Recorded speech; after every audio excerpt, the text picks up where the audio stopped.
Oke, selamat siang. Bertemu kembali dengan saya Eko Aris dari program studi Mekatronika Fakultas Vokasi Universitas Sanata Dharma Yogyakarta.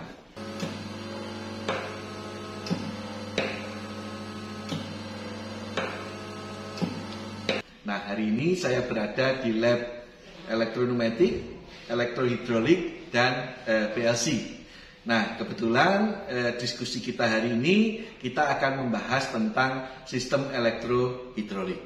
Ya, di belakang saya di sini adalah workstation yang digunakan untuk praktek elektrohidrolik. Kita memiliki 4 workstation, ya, 1 dan 2 yang bisa dipakai bolak-balik, gitu ya.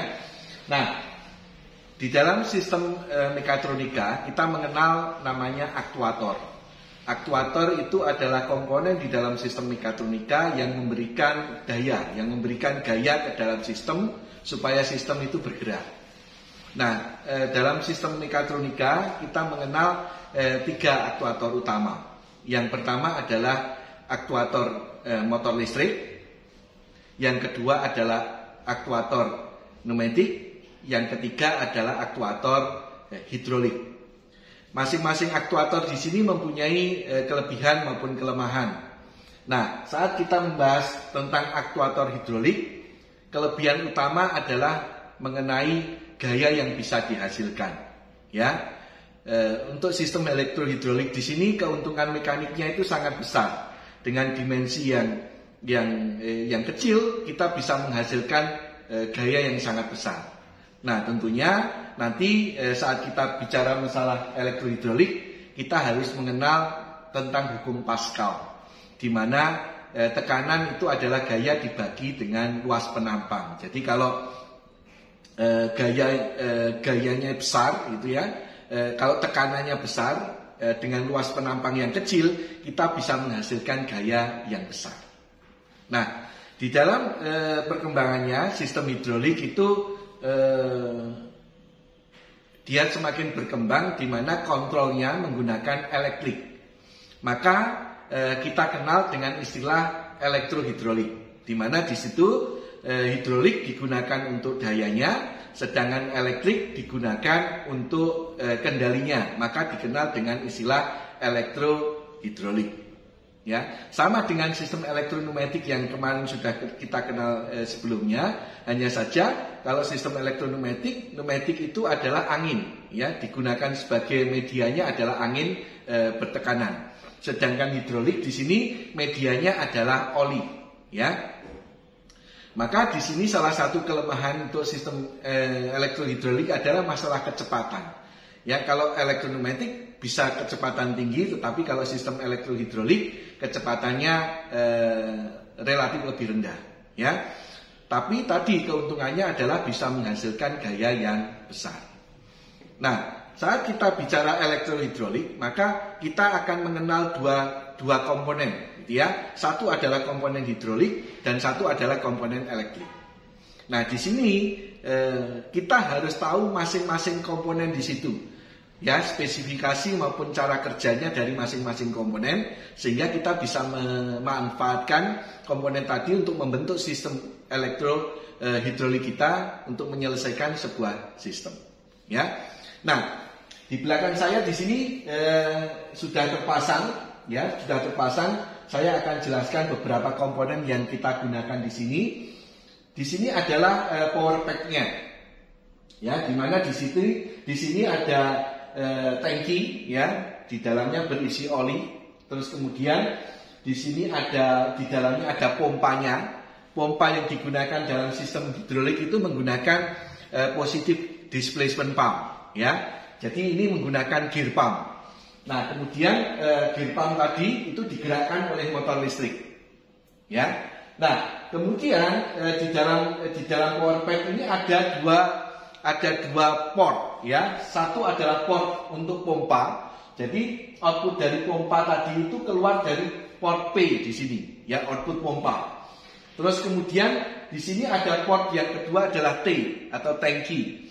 Nah, port tangki itu adalah oli kembali ke dalam tangki. Jadi bedanya dengan sistem pneumatik, kalau sistem pneumatik udara dari luar ditampung di dalam tabung oleh kompresor. Kemudian udara dari tabung tadi masuk ke dalam sistem, terus kemudian udara yang ada di dalam sistem itu dibuang ke udara luar, ya. Nah, tapi kalau hidrolik, oli dari tangki dipompa ke dalam sistem, kemudian oli di dalam sistem itu akan dikembalikan lagi ke tangki. Jadi tidak ada yang dibuang ke udara luar. Jadi power pack tadi kita memiliki tangki, terus kemudian ada pompanya, kemudian ada motor listriknya atau penggeraknya, yang motor listriknya untuk menggerakkan pompa. Nah, komponen paling penting juga di dalam power pack itu adalah namanya pressure relief valve atau pressure regulator. Jadi sistem power pack di sini itu sebetulnya tidak memberikan tekanan ke dalam sistem yang ada di sini. Ya, dia hanya memindahkan oli. Jadi pompa di situ fungsinya hanya memindahkan oli. Sedangkan tekanan di dalam sistem itu muncul jika ada hambatan. Ya, maka saat ini dihidupkan karena ini ada hambatan, di sini muncul tekanan. Nah, di sini kalau hambatannya itu sangat besar, ya sangat besar, maka tekanan yang muncul di dalam sistem di sini akan sangat besar. Dan kalau di situ melebihi dari kemampuan dari hose yang ada di sini, tentunya hose itu bisa meledak atau bisa bocor, gitu ya. Maka untuk membatasi berapa beban yang bisa dihasilkan, dibutuhkan namanya pressure relief valve yang ada di sini. Sehingga nanti misalnya kita atur tekanannya adalah 10 bar, gitu ya. Maka jika ada beban yang menimbulkan tekanan di dalam sistem lebih dari 10 bar, maka oli dari pompa ini tidak akan mengalir ke sistem, tetapi akan dikembalikan ke tangki. Sehingga di sini silinder atau aktuatornya di sini tidak bisa mendorong benda. Yang di situ menandakan bahwa bendanya itu terlalu berat didorong oleh sistem elektrohidrolik kita. Jadi fungsi pressure relief valve di situ adalah keamanan, ya, untuk keamanan sistem kita, membatasi tekanan yang ada di dalam sistem, sehingga kalau tekanannya melebihi dari pengaturan yang ada di pressure relief valve, maka pompanya tidak akan mengalir ke sistem, tetapi akan dikembalikan lagi ke tangki. Ya, itu adalah sistem yang ada di power pack. Kemudian tentunya untuk mengalirkan di situ butuh pipa atau hose yang ada di sini yang fleksibel. Kita bisa juga menggunakan pipa. Kalau sistem koneksinya itu rigid, kita bisa menggunakan pipa. Tapi karena di sini untuk praktek, di sini kita bisa meletakkan secara fleksibel, maka kita menggunakan hose yang ada di sini. Ya. Terus hose di sini ada konektornya, ya, ada konektornya. Jadi konektor ini bisa dilepas, gitu ya. Kita tinggal menarik, gitu. Kita bisa melepas konektornya, kemudian kita bisa memasang, ya, konektornya yang ada di sini. Ya, ini sudah otomatis terkunci, ada sistem pengunciannya. Nah, kemudian komponen berikutnya yang paling utama tentunya adalah aktuatornya. Ya, aktuatornya di sini berupa silinder. Silindernya adalah double acting, sehingga kalau ada oli bertekanan dari belakang, silindernya maju, ya, ini akan dikembalikan ke tangki. Sedangkan kalau dari depan oli bertekanannya, dia akan mundur, ya, dan ini dikembalikan ke tangki. Begitu. Nah, aktuator yang lain juga kita punya. Ini adalah motor hidrolik, ya. Kalau silinder di sini adalah untuk gerak lurus, ya, maju mundur. Kalau motor di sini ini untuk gerak putar, ya, untuk gerak putar. Jadi dengan motor hidrolik ini kita bisa memutar dengan gaya yang sangat besar. Nah, kemudian di samping aktuator yang paling penting adalah di sini. Ini namanya directional control valve, yaitu satu valve, ya, katup yang dia fungsinya mengarahkan, ya, mengarahkan aliran oli. Di sini misalnya kita menginginkan silinder maju, berarti kan oli itu diarahkan dari belakang. Maka valve di sini bagaimana kita atur supaya saat ini dihidupkan olinya mengalir ke belakang sehingga silindernya maju. Kemudian kalau pengen mundur, berarti olinya harus dialirkan dari depan supaya silindernya silindernya mundur. Nah, yang mengarahkan itu adalah valve di sini. Nah, di valve di sini kita valve-nya 4/2 single solenoid, ya. Valve-nya 4/2 solenoid tunggal. 4 itu artinya jumlah lubangnya ada 4, 2 itu ada 2 ruang, terus single solenoid berarti ini adalah untuk menggeser valve-nya kita menggunakan 1 buah solenoid, ya. Nah, di dalam valve di situ ada keterangannya. Tadi 4 lubang, ada P, ada T, ada A dan ada B. Nah, P itu dari pompa, ya, dari tekanan dari pompa itu akan kita koneksikan ke P. T itu adalah tangki, berarti dari tangki ini akan koneksikan ke tangki. Terus kemudian A dan B ini nantinya yang kita akan alirkan ke dalam aktuator kita. Nah, kita harus melihat di sini. Di sini ada tanda panahnya, misalnya dari P ke A, terus kemudian dari B ke T.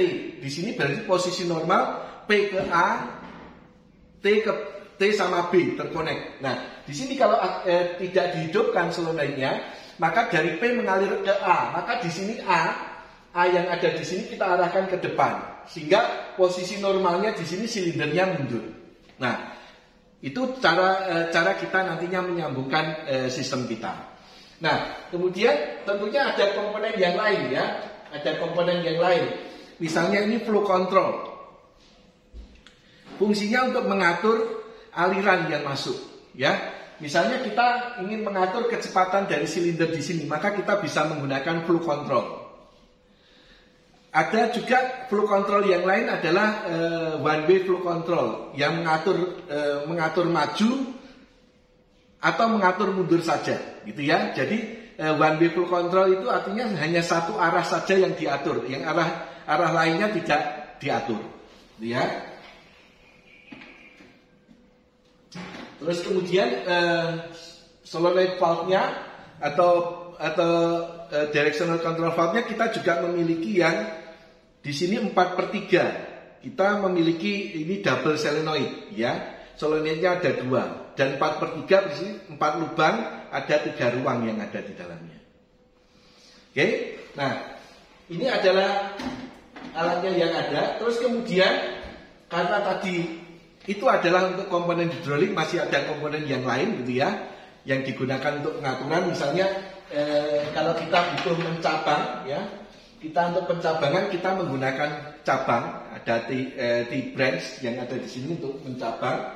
Terus kemudian di sini ada juga pressure sensor. Nanti kalau tekanannya melebihi tertentu, maka di sini muncul sinyal listrik, ya, di situ bisa digunakan.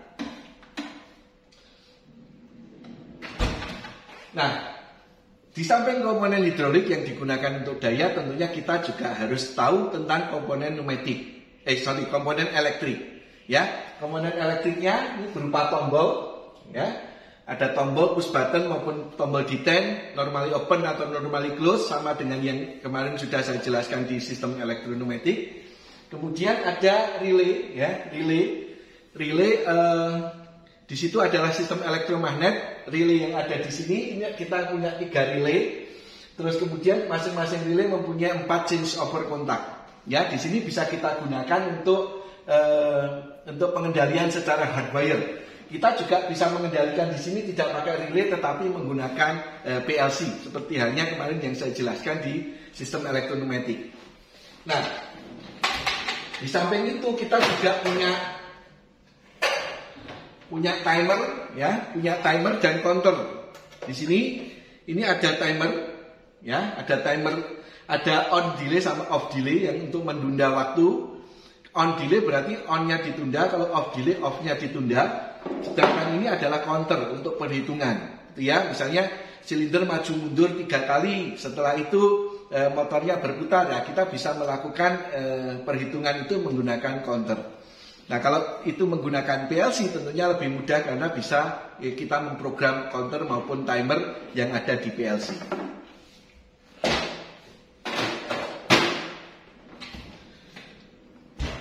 Nah, sistem yang ada di sini kita membuat sebuah sistem sederhana, yaitu nanti jika tombol start kita tekan, ya, silindernya akan maju, kemudian sampai maksimal.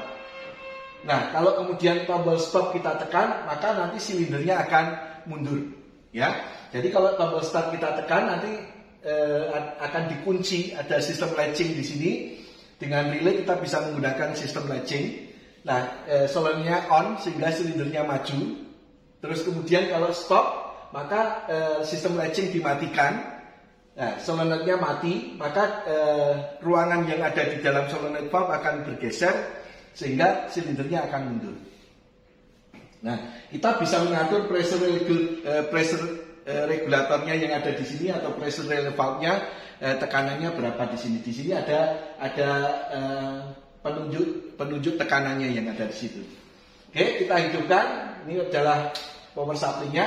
Kemudian kita hidupkan juga sistem hidroliknya.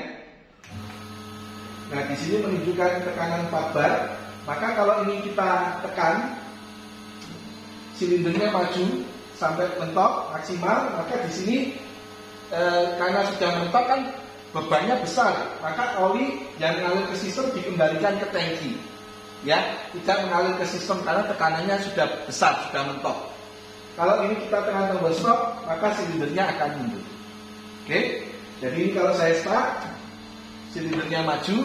Kalau saya stop, silindernya akan mundur.